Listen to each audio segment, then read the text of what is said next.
룻기 강의 네 번째 시간이 되겠습니다. 20세기의 가장 위대한 발견 중에 하나를 꼽으라면 페니실린이라고 하는 항생 물질의 발견일 것입니다. 알렉산더 플레밍이라고 하는 사람에 의해서 발견이 되었는데요. 이 사람이 포도상 구균 배양 실험을 하다가 한 달간 휴가를 다녀오기로 결정을 했다는 것입니다. 그런데 이 사람이 성격이 좀 털털한 사람이었어요. 그래서 실험실 이 배양 접시를 싹 정리하고 청소하고 이렇게 간 게 아니라 그냥 내버려 둔 채 한 달간 휴가를 다녀왔다는 것입니다. 돌아와 보니까 접시에 페니실리움이라고 하는 곰팡이가 피어 있었습니다. 그런데 그 접시를 청소하려다가 보니까 좀 이상한 점이 발견이 되었어요. 이 곰팡이 주변에는 포도상 구균, 그것이 싹 사라진 상태에 있었고, 이 곰팡이 좀 멀리에 있는 그런 구균들은 여전히 살아 있었다라고 하는 것입니다.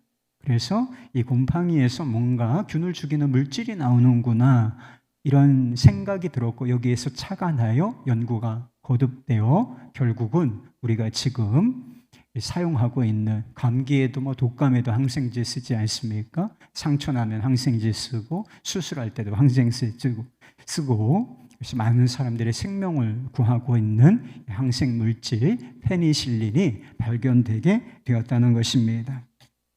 플레밍의 이 털털한 성격과 그리고 우연한 사건이 겹쳐서 20세기의 가장 위대한 발견이라고 할 만한 이 물질이 발견되었다고 할 수가 있는 것이죠. 그런데 위대한 과학적 발견이 다 우연한 사건들 속에서 발견이 되었다라고 하는 사실을 알 수가 있습니다. 유레카라는 여러분 이야기를 아십니까? 아르키메데스의 법칙, 부력의 법칙이라고 하는데, 이 법칙이 발견된 것도 목욕을 하다가 우연히 발견하게 된 것이었습니다. 그러면 중력의 법칙을 여러분 알고 계십니까? 상식이죠. 지금은 상식이었지만 이 중력의 법칙이 발견된 것이 그렇게 오래되지 않았습니다. 누가 발견했어요?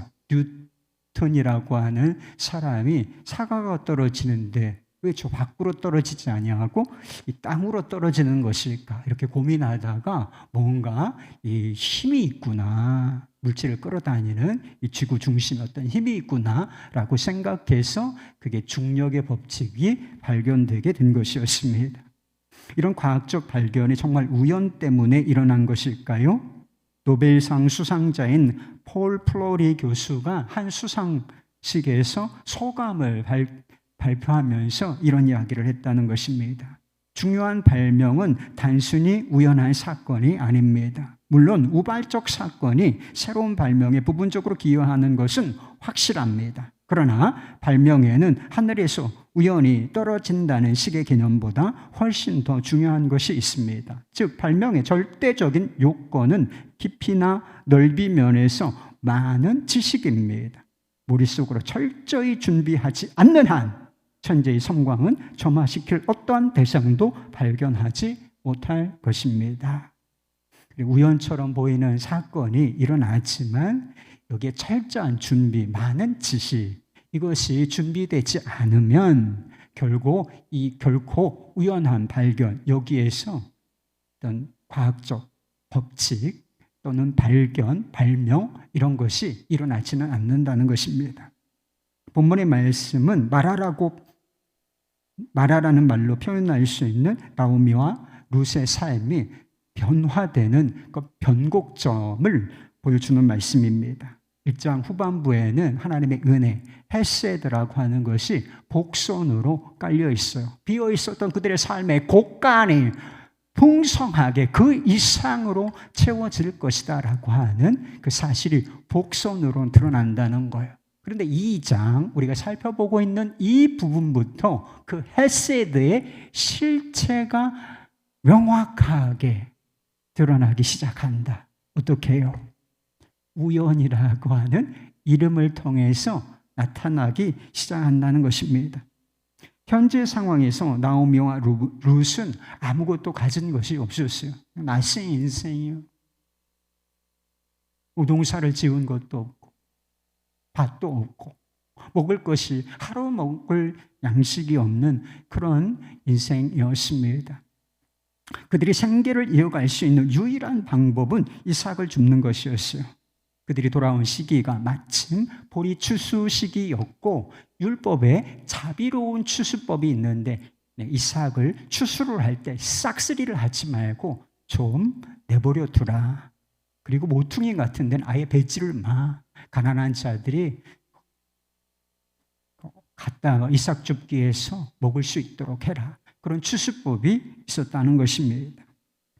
이삭 줍기는 허용된 것이었지만 대단히 수치스러운 일이었어요. 우리가 가난한 사람일 수가 있죠. 그런데 그 가난을 공개적으로 드러내는 일은 잘 하지 않습니다. 왜? 그것이 수치라고 생각하기 때문에 그렇습니다. 그런데 이삭 줍기를 해요. 허용된 것입니다.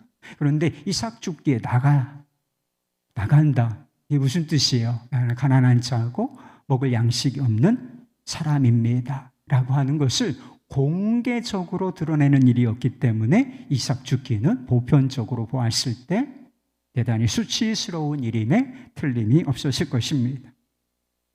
여러분이 이런 상황이라면 어떻게 하시겠습니까? 말씀의 분위기를 보면 이 시어머니 나오미는 낙심해 있었던 것 같습니다. 뭔가 행할 의지가 좀 부족해 보여요. 그러나 룻은 달랐습니다.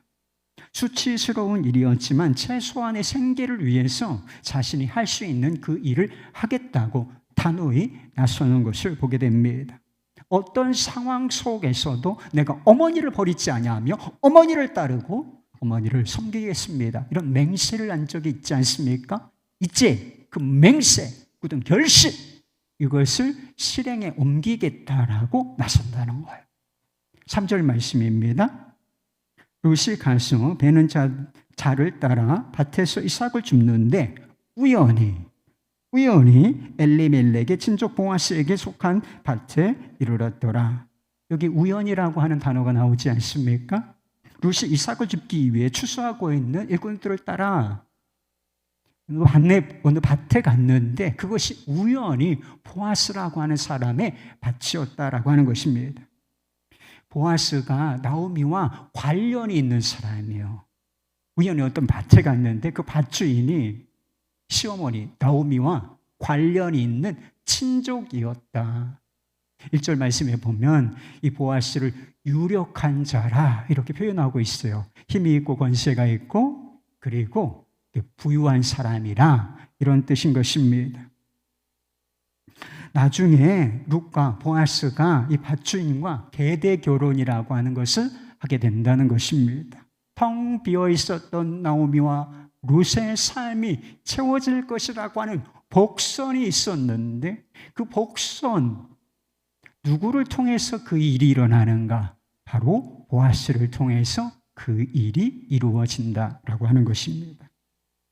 룻이 보아스의 밭으로 간 것은 전혀 의도한 일이 아니었어요. 아무 계획이 없었어요. 오늘 밭으로 가야 할지 계획이 없이 나가서 그저 추수하는 일꾼들이 있는 밭으로 갔는데 그것이 바로 보아스의 밭이었다는 것입니다.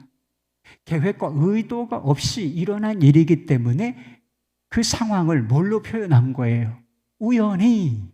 우연이라고 하는 단어로 쓸 수밖에 없었던 것이죠. 그러나 이 사건이 단지 우연일 뿐이었던 것인가? 사건의 전개 뒤에 어떤 힘과 의도가 있어 보인다는 것. 이 말씀을 쭉 읽어보세요. 룻 자체는 의도한 바가 없지만 배후에 어떤 힘이 작용하고 있고 어떤 의도와 계획이 진행 중이라고 하는 사실을 읽어낼 수가 있다는 것입니다. 룻이 우연히 보아스의 밭에서 이삭 줍기를 시작하기 전에 보아스의 이름이 등장해요. 좀 밭에 가기 전에 그 밭의 주인의 이름을 벌써 설명하고 있다는 거. 행동이 시작되기 전에 그 밭이 누구의 것인지 이걸 벌써 설명을 하고 있다는 것입니다. 보아스와의 만남이 준비된 듯한 느낌을 받는다는 것이죠. 그리고 결정적으로 4절에 보면 룻이 이삭 줍기를 할 때 마침 보아스가 그 밭에 나타났다 이렇게 설명하고 있어요. 그들의 만남이 결코 우연이 아니었다라고 하는 사실을 표현하는 단어, 그것이 마침, 그것이 마침이라고 하는 단어인 것입니다. 사람은 의도한 일이 없었기 때문에 그것을 우연이라고 부를 수가 있죠. 그러나 하나님에 의해서 의도된 일, 하나님이 의도하신 것, 이것을 전문적인 용어로는 하나님의 섭리라고 부르는 것입니다. 룻이 보아스의 밭에 가서 이삭을 줍게 되고 마침 보아스가 나타나서 그와의 만남이 이루어지고, 그리고 어떤 사건이 펼쳐지고, 이것이 다 하나님의 의도와 계획 속에서 진행된, 말하자면 하나님의 섭리에 의해서 일어나고 전개되고 있는 일이라고 말씀드리는 것입니다. 하나님께서 아브라함, 믿음의 조상인 아브라함이 독자 이삭을 너무 귀히 여기고 사랑할 때 이삭이 사람이 우상이 되어가는 것을 감지하셨을 때 그 내가 사랑한 독자 이삭을 바치라 라고 말씀하셨습니다. 이 어마어마한 명령에 아브라함이 순종해요. 하나님께서 아브라함의 마음을 보시고 받으셨고, 이제 됐다. 내가 나 경외하는 줄을 이제 알겠으니 이제 됐다라고 말씀하셨습니다. 그때 아브라함이 눈을 들어서 보는데 마침 한 순양이 수풀에 뿔이 걸려 있는 것을 보았어요. 하필 한 순양이 왜 거기 있었을까요? 그것도 뿔이, 이렇게 큰 뿔이 수풀에 걸려서 오도 가도 못하는 상태. 나 잡아 잡수세요. 이런 모습을 하고 왜 거기에 있었겠습니까? 사람이 보기에는 우연히 있지요. 그러나 그 일이 일어난 것은 하나님의 섭리 때문이었습니다. 하나님께서 아브라함의 마음을, 아브라함이 자기 자식을 칼로 들어 치료할 때 그 순간에 아셨겠습니까? 하나님은 그런 분은 아니시죠. 하나님은 모든 것을 아시는데 이제 순종하려고 하는 마음을 가졌을 때 아브라함의 마음과 태도를 이미 다 아신 하나님께서 아브라함이 모리아 산으로 순종의 발걸음을 옮기기 시작할 때 하나님께서도 반대편에서 그 한 순양을 준비하셨다는 거예요. 수풀에 걸리도록 만들어 놓으셨다. 그 사실을 깨달은 아브라함이 그 땅의 이름을 뭐라고 짓는지 아세요? 모리아산. 그 땅의 이름을 여호와 이레라고 부른다는 것입니다. 여호와 이레가 무슨 뜻이에요? 하나님이 이 산에서 준비하셨다. 하나님이 준비하셨다. 이것이 바로 여호와 이레라고 하는 것입니다. 말하자면 룻이 우연히 보아스의 밭에서 이삭을 죽을 때 때마침 보아스가 나타난 것, 이것이 다 여호와 이레, 하나님께서 준비하신 일이라 하는 것입니다. 하나님께서 특별한 만남을 예비하셨을 뿐만 아니라 보아스의 마음까지 예비하셨다라고 하는 사실을 우리는 보게 되는 것입니다. 어떤 만남이 주어진다고 해서 그것이 좋은 결과로, 열매로 돌아오는 것은 아니지 않습니까? 여러분들 수없이 많은 사람들을 만나왔고 그 만남이 다 좋은 결과를 얻었던 것은 아니잖아요. 유력한 사람, 도울 힘을 가진 사람이라고 해서 가난한 사람을 반드시 도우리라는 보장이 어디 있어요? 그 반대의 경우가 있는 사람들이 더하다. 이런 경우가 얼마나 많습니까? 황석영 씨의 소설 중에 이삭 줍기와 비슷한 상황이 나오는 것을 보게 됩니다. 가난하던 그 옛날 한 가장이 공사판에서 일을 하는데 허리를 다쳤어요. 이제 일을 할 수 없는 상황이 되었고 생계가 막막한 상황이 되어버리고 말았습니다. 아내와 딸이 며칠을 굶고서 이러다간 죽지, 이런 생각이 들어서 고구마 수확이 다 끝난 밭으로 들어가서 뭐 남은 것이 없을까 해서 호미로 그 땅을 깊숙이 파나가기 시작합니다. 그래서 한 자루 정도의 고구마 이삭 줍기를 해요. 그것을 가지면 이제 아껴서 가족들이 하루에 한 끼만 고구마를 먹는다면 반겨울 정도를 날 수 있겠다, 이런 생각이 들었던 상황이었습니다. 그런데 마침 그 밭에 주인이 나타나서 호통을 치면서 그 생명 같은 한 자루의 고구마를 가지고 가버렸다는 것입니다. 빈손으로 돌아온 아내는 문 앞에서 덜썩 주저앉아 울면서 이렇게 말합니다. 같이 좀 살자. 이 못된 것들아, 같이 좀 살아. 그럼 웬만하면 같이 좀 사십시오.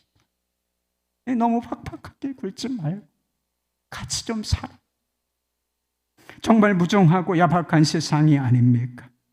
룻이라고 왜 이런 일을 당할 가능성이 없었겠습니까? 밭의 주인은 자비로운 추수법이 있으니까 그냥 내버려 둘 수가 있어요. 그러나 이삭이 막 풍성한 건 아니잖아요.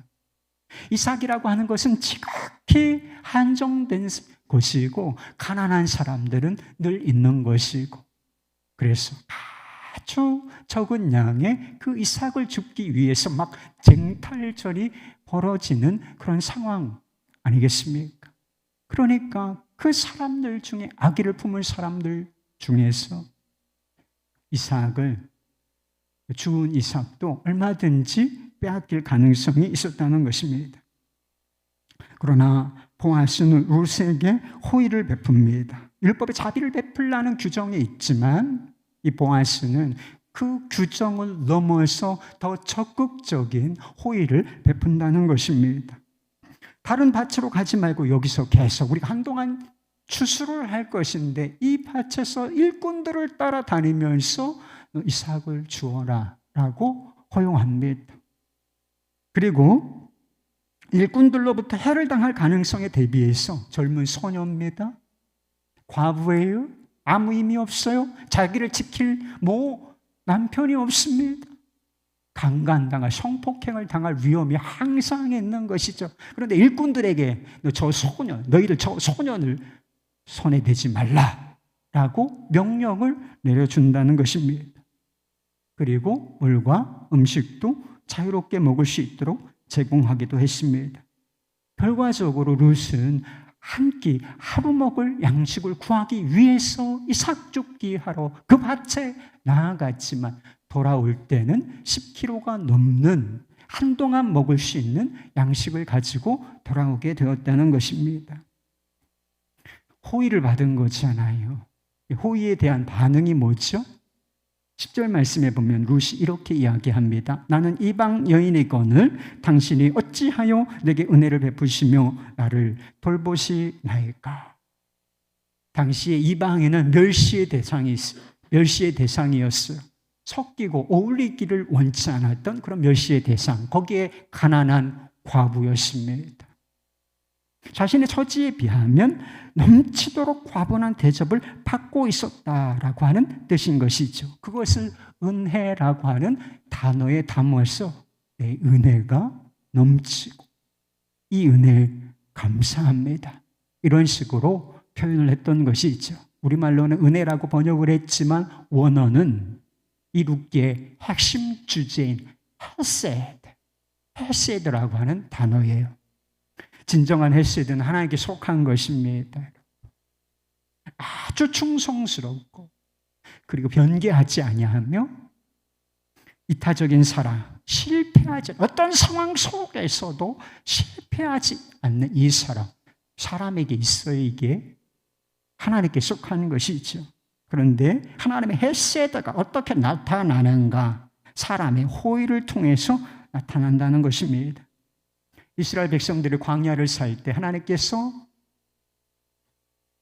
만나를 내려주셨죠. 광야는 아무것도 없는 데예요. 먹을 것이 없는 그런 광야. 내일을 어떻게 살죠? 오늘은 어떻게 삽니까? 그런데 하나님께서 놀라운 방법으로 헤세드, 은혜를 공급하시는데 그 은혜를 공급하시는 방법이 바로 만나였던 것입니다. 하나님께서 나오미의 가정에 만나를 내려주신 것은 아니에요. 그릇을 밖에다 두었더니 고기에만 양식이 이렇게 하게 쌓이고 이런 기적적인 일이 일어난 것은 아니에요. 룻이 그릇을 가지고 이삭 줍기를 하러 나아간 것이었어요. 그러나 그건 역시 만나처럼 하나님의 은혜로 인한 것이었습니다. 다만 방법이 달랐을 뿐인 것인데 우연처럼 보이는 사건과 사람을 사용하셔서 사람이 호의를 베푸는 그 방법을 통하여서 하나님께서 은혜를 베푸시고 그들의 필요를 채우셨다라고 하는 것입니다. 여러분, 홍해가 갈라지는 것만 은혜가 아니에요. 기적적인 사건이 일어난다. 그러면 은혜가 막 눈에 보이니까 여러분 그런 것만 기대하고 계십니까? 그것도 은혜지요. 그러나 그런 것만 은혜는 아니라는 거예요. 암덩어리가 싹 사라지고 기적적으로 이건 기적이네요. 이런 소리를 듣는 것만 은혜는 아니라는 거예요. 은혜는 항상 우리의 삶 주변에 우리 안에 있는 것입니다. 우연처럼 보이는 사건과 만남들 속에 스며 있는 것입니다. 우리가 힘들고 지칠 때 주변 사람이 가까이 다가와서 따뜻한 말 한마디를 건네는 것, 충분하지 않지만 우리를 도와주는 것, 호의를 베푸는 것, 이게 다 하나님에게로부터 나오는 은혜라고 하는 것입니다.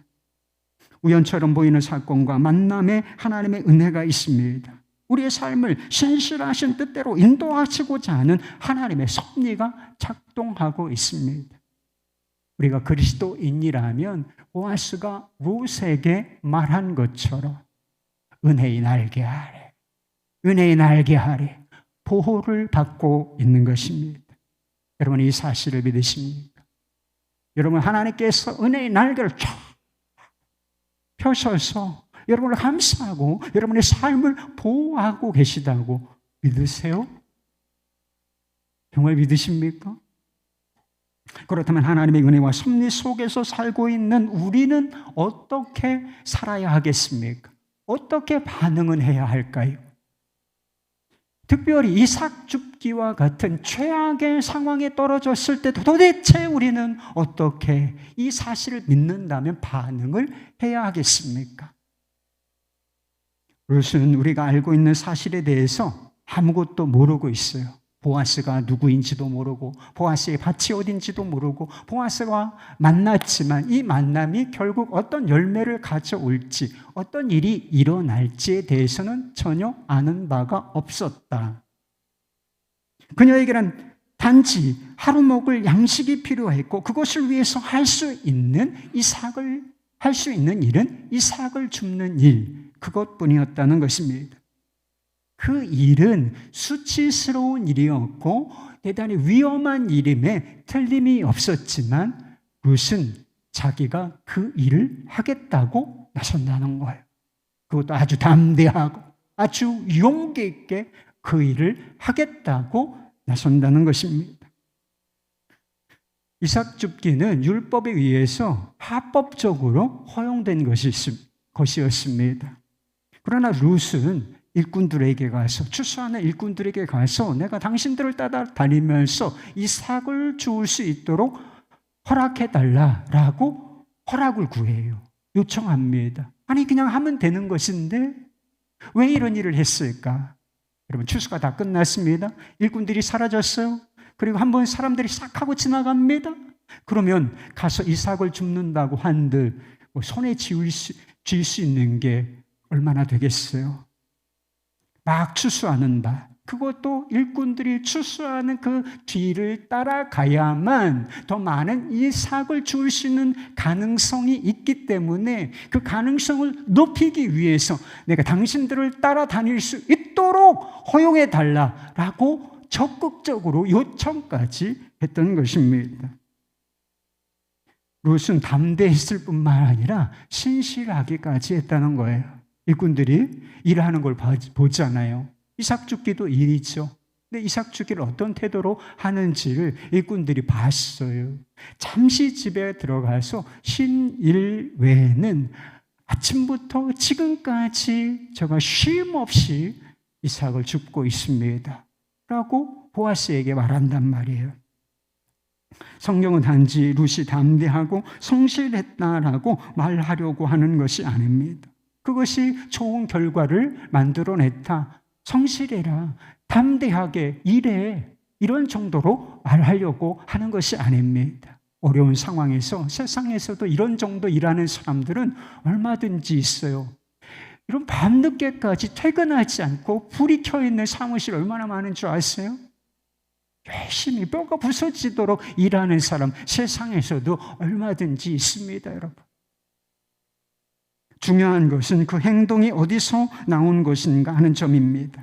룻의 행동의 저변에 깔려 있었던 것, 룻이 그렇게 담대하고 성실하게 일하게 되었던 그 배경에 무엇이 있는가? 믿음이 있었다는 거예요.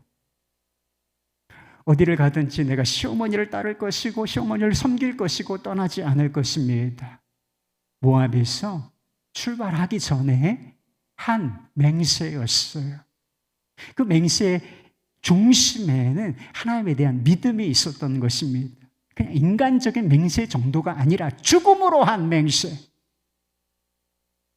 어머니 하나님이 곧 나의 하나님이 되시리이다 라고 한 그 믿음 안에서 룻이 자기가 할 수 있는 일을 아주 담대하게 그리고 신실하게 하게 되었다라고 하는 것입니다. 김남국 목사님이 쓰신 책이 있는데 내가 널 쓰고 싶다라고 하는 책이에요. 자기가 신앙생활을 하면서 배우는 게 있다는 것입니다. 신앙에 대해서 뭐라고 얘기를 했느냐? 신앙이란 주님을 바라보지 않으면 무너진다는 것을 배우는 것이다. 이 목사님이 30, 40대에는 막 혈기가 왕성하고 그리고 막 자기 힘이 넘쳤다는 거예요. 그래서 청년들과 철야 예배를 드릴 때 그런 마음으로 강단에 올라갔다는 것입니다. 너희들 다 죽었어. 여러분 다 죽었어요. 내가 얼마나 고생하면서 신앙생활했는지 알아? 내가 어떻게 주님을 쫓았는지 너희들이 알아? 그럼 나는 하나님 앞에 이렇게 나왔는데 너희가 그따위로 살아.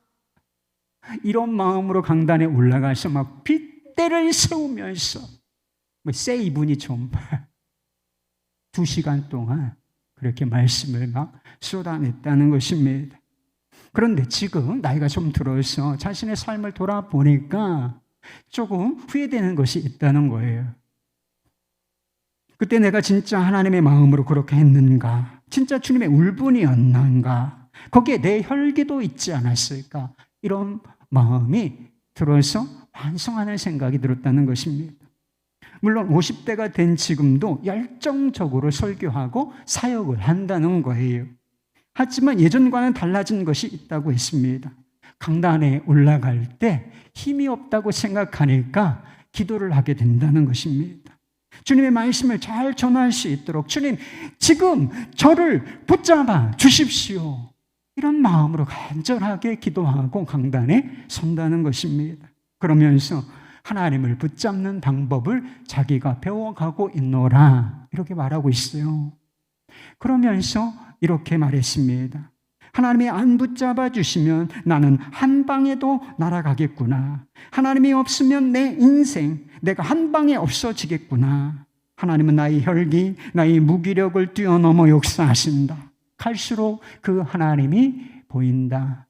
자기 힘이 빠지니까 뭐가 보이는 거예요? 하나님이 보이는 거예요.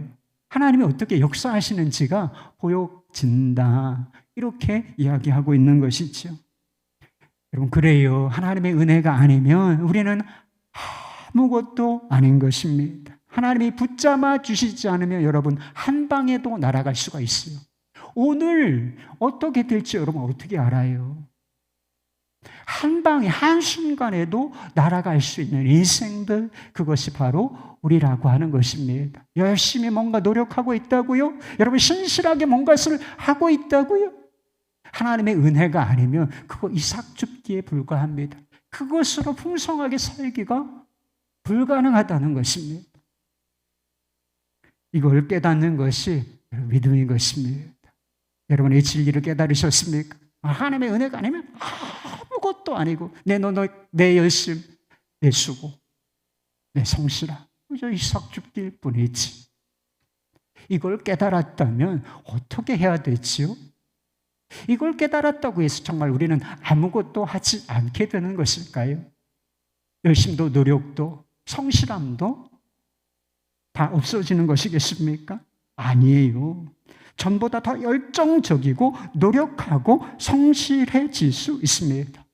단지 그 노력, 성실, 애씀, 이 행동이 어디서 나오는가, 그 출처가 달라질 뿐인 것입니다. 그리스도인은 우연이나 운에 의해서 사는 사람들이 아닌 것입니다. 운명적인 만남, 운명적인 사랑, 운명적인 사건이 내게 언젠간 찾아올 거야, 이렇게 생각하고 살 거예요? 예수 믿는 사람 그렇게 사는 사람 아니에요. 그리스도인은 어떻게 사는가? 의인은 오직 믿음으로 말미암아 살리라. 우리는 오직 믿음이라는 방법으로 사는 사람들인 것입니다. 그럼 믿음으로 산다는 게 뭐예요? 자신의 힘이 아니라 하나님과 그분의 은혜를 붙잡는 것, 그것이 바로 믿음인 것입니다. 하나님께서 먼저가 중요해요. 먼저 은혜로 다 준비하시고 은혜로 다가오시고, 룻은 아무것도 모르지만 믿음으로 일하고, 그 가운데서 우연처럼 보이는 사건과 만남이 일어나고, 그 만남이 의미심장한 something이 되고, 그저 happening일 뿐이 어떤 일이 하나님의 역사가 되고, 이것이 바로 룻기가 우리에게 보여주고 있는 스토리, 은혜와 믿음이 한데 어우러지는 스토리인 것입니다. 최악의 상황에서는 정말 아무것도 할 수가 없을 때가 있어요. 엘리야가 로뎀나무 아래서 낙심이 돼서 아무것도 할 수 없는 지경에 이르렀어요. 그래서 죽기를 구하는 그런 심정으로 널브러져 있을 때에 하나님께서 그에게 은혜로 다가오셨다는 것입니다. 그리고 까마귀를 통해서 물과 음식을 공급하시고 다시 기력을 회복하여 사명자로 그를 다시 세우셨다는 것입니다. 하나님께서도 우리가 정말 널브러져 있을 때 그렇게 전적인 은혜로 다가오실 수 있습니다. 하나님께서 모든 것을 다 해주실 수가 있어요. 그러나 우리가 정말 아무것도 할 수 없을 때는 극히 일부예요. 뭔가 할 수 있을 때가 있습니다. 뭔가 할 수 있는 것이 있을 때에는 행동으로 옮겨야 한다는 것입니다. 믿음이 없어서 행동을 하는 게 아니라, 일을 하는 게 아니라, 하나님의 은혜를 믿는 믿음이 있기 때문에 그 일을 하는 거예요. 움직이고 일어나서 행동을 하는 것입니다. 움직이고 행동한다는 차원에서만 본다면 다를 것이 없지만 내용, 그 행동, 그 순종, 그 움직임의 내용은 완전히 다른 것이다 라고 하는 것입니다. 여러분, 믿음은 수동적인 거예요. 믿음은 수동태입니다, 여러분. 능동태가 아니라 믿음은 수동적인 거예요. 내가 할 수 있는 것이 없다. 여러분, 스스로를 구원할 수 있습니까? 안 했죠. 우리는 그냥 날쌘일 뿐이에요. 우리는 무기력하고 무능력한 존재일 뿐입니다. 내가 하는 일은 그저 이삭줍기일 뿐이다. 그러니까 하나님을 믿는, 하나님을 의지하는 믿음이 필요한 것이 아니겠습니까? 그런데 이 수동적인 믿음이 우리에게 안식과 평안을 가져오는 것입니다. 내가 홀로 서 있는 것이 아니라 은혜의 날개 아래에 있다. 하나님의 날개를 펴서 나의 삶을 보호하고 계시다. 여러분, 이것을 보여주는 것이 우리 주 예수 그리스도의 십자가인 것입니다. 예수님께서 십자가에 달리셨을 때 두 팔을 벌리고 십자가에 달리셨는데 이게 바로 은혜의 날개인 것입니다. 은혜가 날 붙잡고 있다. 하나님께서 내 삶을 이끌어 가실 것이다. 더 이상 내 힘과 내 노력으로 살지 않아도 살 수가 있다. 믿으세요? 이 믿음에 안식과 평안이 오는 거예요. 그리고 룻에게서 볼 수 있는 것처럼 이 수동적인 믿음에서 전과는 다른 형태의 행동이 나오는 것입니다. 어떻게 보면 전보다 더 적극적이고 능동적인 행동이 나오는 거예요. 그리고 하나님께서는 그 믿음을 통해서 은혜의 역사를 이루어 가시는 것입니다. 히브리서 11장에 보면 믿음의 영웅들에 대해서 나옵니다. 그들이 어떤 일을 했는가? 대적들과 싸워서 승리를 얻고 불같은 고난을 견디고 이기고 하나님의 역사를 행하는 주인공이 되고, 그런데 이들이 무엇인가를 했다라고 하는 것을 강조하기 위하여 이 히브리서 11장이 써진 게 아니고 그들의 행동을 본받으라는 뜻이 아니에요. 뭘 본받으라? 그들의 믿음을 본받으라는 것입니다. 믿음으로 아브라함은, 믿음으로 누구는, 믿음으로 무엇을 그들이 했는지 믿음이 강조되고 있음을 본다는 것입니다. 그들의 행동의 순종 또 행동의 출처가 믿음이라는 점을 강조하려고 하는 것이죠. 그럼 우연처럼 보이는 일에 하나님의 섭리가 있지만 우리가 바라볼 것은 우연한 사건 그 자체가 아닌 것입니다. 하나님께서 사람을 통해서 호의를 베푸시고 은혜를 베푸시지만 우리가 바라볼 것은 사람 그 자체가 아닌 것입니다. 우리가 믿고 바라볼 대상은 하나님이신 것입니다. 우리가 구해야 할 것이 무엇인가? 하나님의 은혜인 것입니다. 정말 아무것도 할 수 없을 때가 있습니까? 그럴 때가 있을 수 있죠. 그러나 그리스도인이라면, 우리가 그리스도인이고 하나님의 자녀이고 백성이라면 그때에도 할 수 있는 게 있다. 모든 것을 하나님께 맡기고 은혜를 구하는 기도, 그 기도는 할 수가 있다는 것이죠. 내 주여, 내가 당신께 은혜 입기를 원하나이다. 루시안 말이요. 내 주여, 내가 당신께 은혜 입기를 원하나이다. 이것이 우리가 할 수 있고 해야 할 기도인 것입니다. C.S. 루이스가 기도에 대한 강연을 마쳤는데 그런 질문을 받았다는 것입니다. 그리스도인들이 말하는 기도의 응답은 결국 우연의 일치가 아니겠습니까? 그러자 이 C.S. 루이스가 그렇게 답변을 했다고 그래요. 우연일지도 모르지요. 그런데 이상한 것은 제가 기도를 그치면 그 우연도 일어나지 않는다는 사실입니다. 여러분, 예수 그리스도를 믿으십니까? 예수 그리스도를 믿으십니까? 그러면 내 믿음이 진실하다면 우리에 관한 진실은 무엇인가? 내가 은혜의 날개 아래 들어와 있다. 하나님께서 내 삶을, 내 전 인격을, 내 전 존재를 은혜로 붙들고 계시다라고 하는 사실인 것입니다. 어떤 상황 속에서는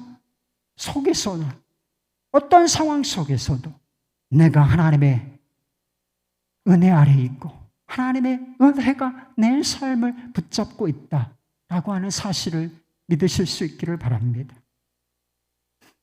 하나님의 은혜에 여러분의 삶을 완전히 내어 맡겨드리실 수 있기를 바랍니다.